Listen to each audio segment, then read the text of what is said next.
BSc part first mathematics के अंदर हम डबल इंटीग्रल की स्टडी करेंगे। डबल और ट्रिपल दो इंटीग्रल्स आपके सिलेबस में दिए हुए हैं एवं गामा फंक्शन। तो देखिए 2 यूनिट हैं, थर्ड एंड फोर्थ यूनिट्स में आपको डबल इंटीग्रल दिया हुआ है, ट्रिपल इंटीग्रल दिया हुआ है, एक गामा फंक्शन का चैप्टर दिया हुआ है। गामा फंक्शन भी इंटीग्रल का है। वैसे हम जानते हैं कि integral is just reverse process of the differentiation, और डिफरेंशियल में हम पूरा पिछला कवर करके आए हुए हैं कि कैसे, क्योंकि हम यहाँ पर 2 वेरिएबल्स डिफरेंशिएशन पढ़ते हैं जिनको हम पार्शियल डिफरेंशिएशन कहते हैं। तो अब हम इस चैप्टर के अंदर, इस यूनिट के अंदर double integral and triple integral की स्टडी करेंगे, क्योंकि कुछ सिलेबस कम कर दिया गया है। तो इसलिए ये डबल इंटीग्रल ट्रिपल इंटीग्रल महत्वपूर्ण हो जाता है। इसके अंदर से आपके एक बड़ा क्वेश्चन आएगा 5 नंबर का, 2 छोटे छोटे क्वेश्चन आएंगे 3-3 नंबर के, और 2 ऑब्जेक्टिव टाइप के छोटे 1 लाइन के क्वेश्चन भी आएंगे इसमें से। तो इसलिए महत्वपूर्ण चैप्टर है। दूसरा क्या है कि डबल इंटीग्रल और ट्रिपल इंटीग्रल चैप्टर जब तक हम इंटीग्रल में से नहीं पढ़ेंगे, क्योंकि सिंगल इंटीग्रल तो हम पढ़ कर के आते हैं पिछले सिलेबस में से, 12th लेवल पर जो हम पढ़ कर के आते हैं वो सिंगल इंटीग्रल पढ़ कर के आते हैं। जैसे हम y equal to f x का डिफरेंशिएशन पढ़ते हैं, उसी प्रकार y equal to f x का इंटीग्रेशन पढ़ कर के आते हैं। तो यहाँ भी हमने u equal to f x y या z equal to f x y का डिफरेंशिएशन पढ़ा। तो अब हम इसमें 2 वेरिएबल्स डबल इंटीग्रल पढ़ेंगे और ट्रिपल इंटीग्रल पढ़ेंगे। तो देखिए डबल इंटीग्रल के अंदर क्या है, आपको change of order of integration है, कैलकुलेट द डबल इंटीग्रेशंस है, डिरिचलेट इंटीग्रल्स है और लीवरेज एक्सटेंशन थ्योरम्स है। तो सबसे पहले तो हमको ये पता होना चाहिए कि डबल इंटीग्रल होता क्या है और क्या करना होता है। यहाँ हम फलनों के निश्चित समाकलनों का अध्ययन करेंगे। तो आप देखिए गणित में एक से अधिक चर वाले फलनों के अवकलन को विधियों का अध्ययन करते हैं। इसी प्रकार अध्ययन में हम 2 या 3 चरों वाले फलनों का भी अध्ययन करेंगे कि निश्चित समाकलन का अध्ययन करेंगे। सबसे पहले हम बात करते हैं डबल इंटीग्रल की, डिफाइन करेंगे डबल इंटीग्रल क्या है, उसके बाद आगे बढ़ेंगे। दोस्तों ये बहुत महत्वपूर्ण है स्टार्टिंग इसकी। यदि हम स्टार्टिंग से इसकी डेफिनेशन को नहीं पकड़ पाते हैं तो समाकलन करना बहुत टफ होता है, और यदि हम स्टार्टिंग में डेफिनेशंस को पकड़ लेते हैं तो समाकलन बहुत इजी हो जाता है। उसी तरह से समाकलन करना है जैसे वहाँ है, हालांकि बोर्ड पर इसको और क्लियर किया जा सकता था, जैसे इस समय मिलेगा इसको क्लियर करेंगे। द्वय समाकलन का अर्थ, मीनिंग ऑफ डबल इंटीग्रेशन। मान लो suppose that f x y तल में वहाँ y equal to f x मिलेंगे या z equal to f x y मिलेंगे। तो एक्स वाई तल में कोई निश्चित क्षेत्र है, क्योंकि जब एक्स वाई तल आ जाएगा तो वहाँ क्षेत्रफल आ जाएगा, क्षेत्र ए है, एवं स्वतंत्र चर एक्स तथा वाई हैं। इसके प्रत्येक बिंदु पर जो तल है, तो एफ एक्स वाई जो फंक्शन है वो इसके प्रत्येक बिंदु पर परिभाषित है। देखिए क्षेत्र ए को हम क्या n भागों में विभाजित कर देते हैं, और क्षेत्र ए को n भागों में विभाजित करने पर उन विभाजित भागों के जो क्षेत्रफल हैं वो del A1 del A2 and so on del AN है।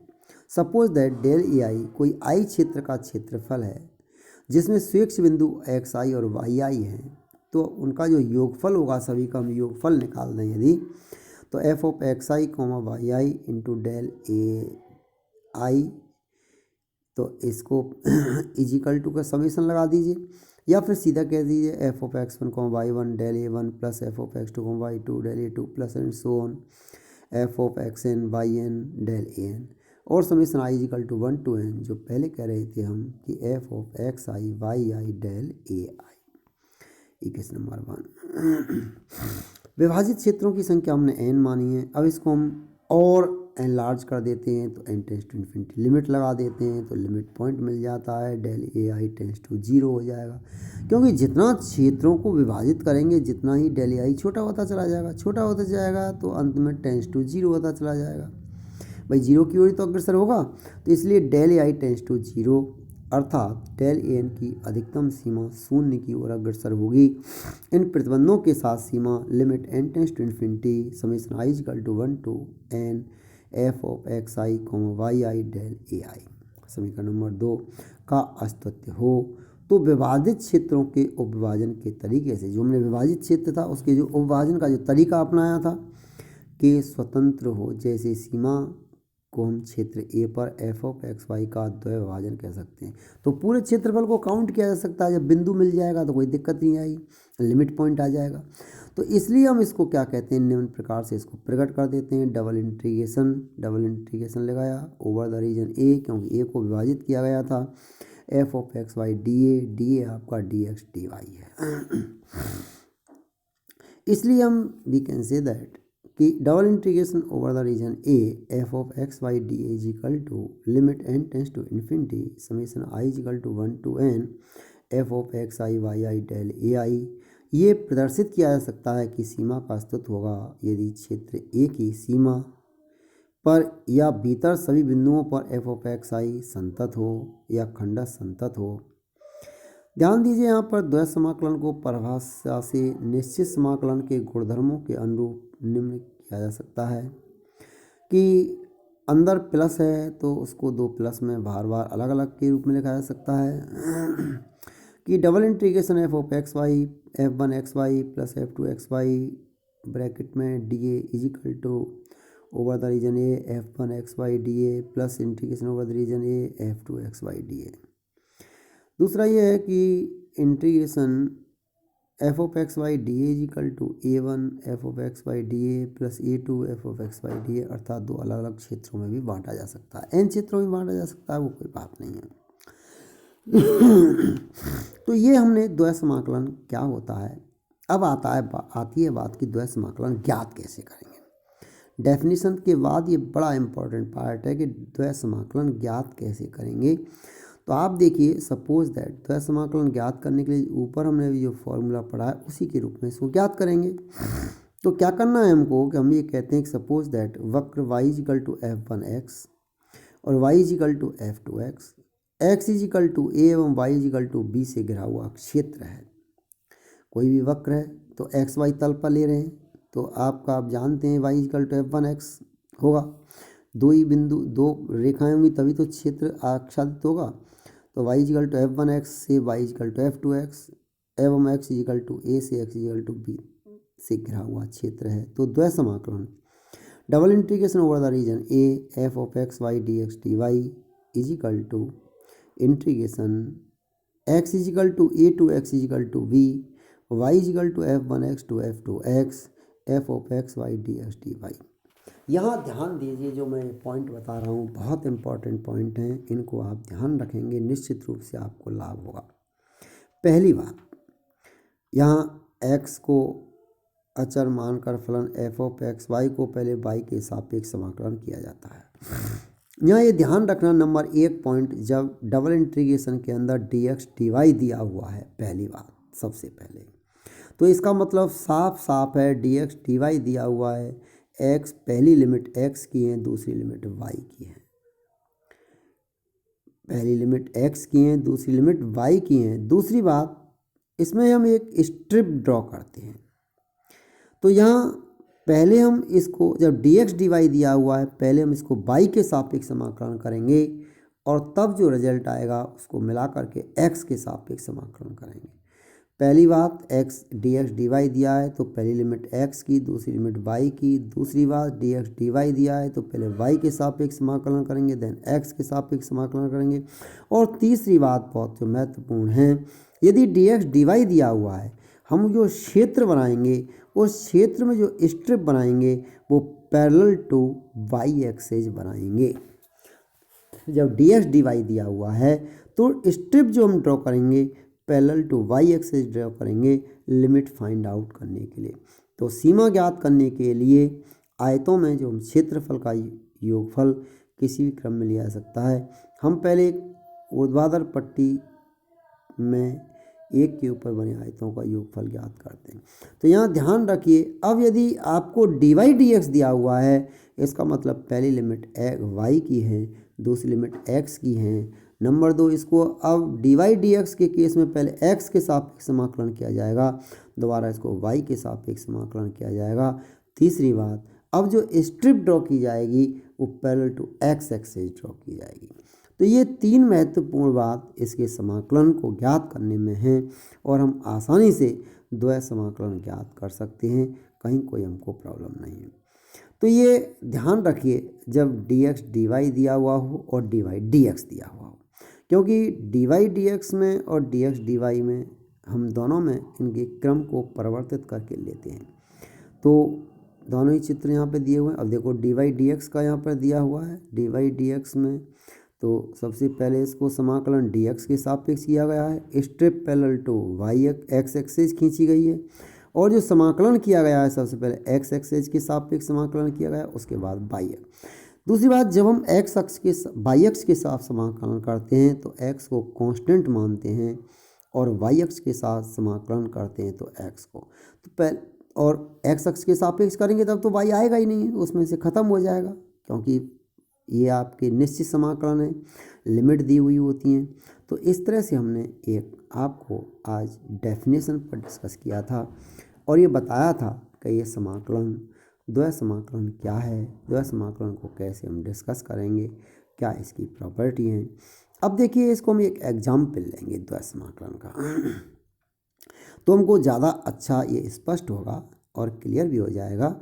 जैसे सपोज दैट दिया हुआ है double integration 0 to 3 integration 1 to 3 x y bracket में 1 + x + y dx dy। मैंने कहा dx dy दिया, पहले देखना है हमको क्या दिया हुआ है, dx dy दिया हुआ है। तो पहली लिमिट x की है, दूसरी लिमिट y की है। दूसरी बात, सबसे पहले इसको dx dy देने का y के सापेक्ष समाकलन करेंगे, देन x के सापेक्ष समाकलन करेंगे।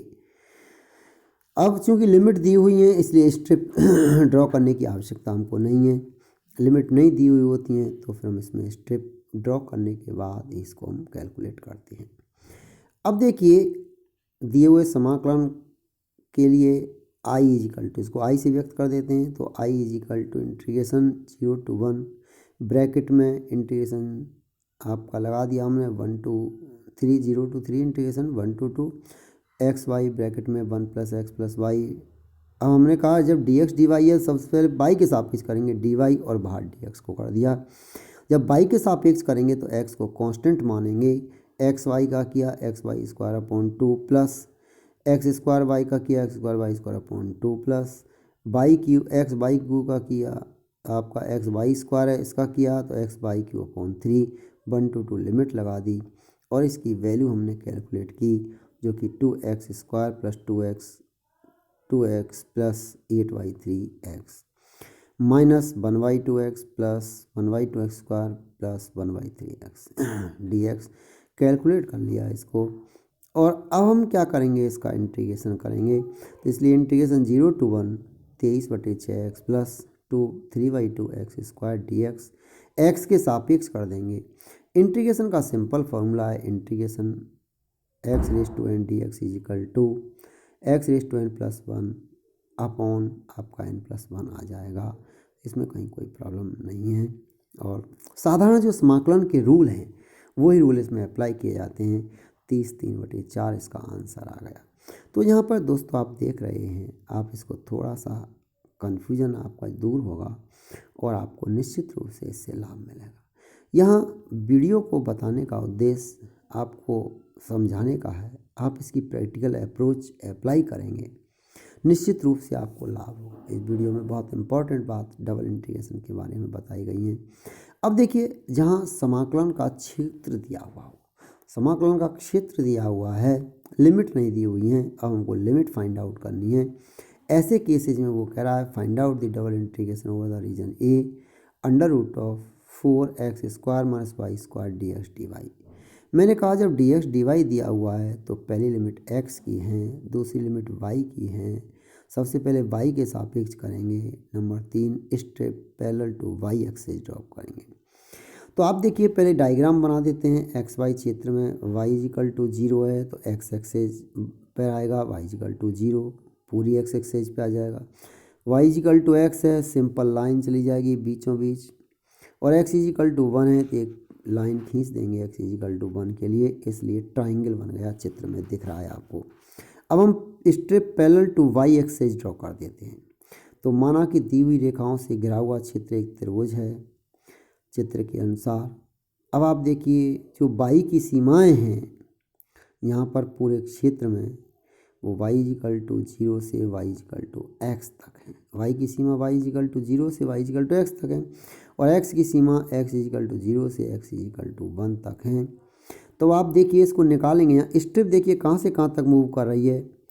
तो ओ वाई और बी सी लाइन के अंदर x इजिकल टू 0 से x इजिकल टू 1 तक, इसलिए x की सीमा 0 to 1 हो गई। बाई के लिए हम देखें स्ट्रिप जो जा रही है, मूवमेंट जो हो रहा है ओ बी लाइन पर छोटी बड़ी हो रही है, किसके कारण हो रही है, y इजिकल टू x के कारण हो रही है। तो इसलिए इसकी जो बाई अक्ष की सीमाएँ होंगी y equal to 0 to x होंगी और इस तरह से हम इसकी सीमाएँ रख सकते हैं कि i equal to integration 0 to 1 integration 0 to y equal to 0 to y equal to x under root of 4x square minus y square dx dy। तो ना इजिकल टू इंटीग्रेशन, अब हम सबसे पहले इसको किसके सापेक्ष करेंगे, वाई एक्सेस के सापेक्ष। तो वाई एक्सेस के सापेक्ष हमने इसको इंटीग्रेट किया इजिकल टू 0 to 1।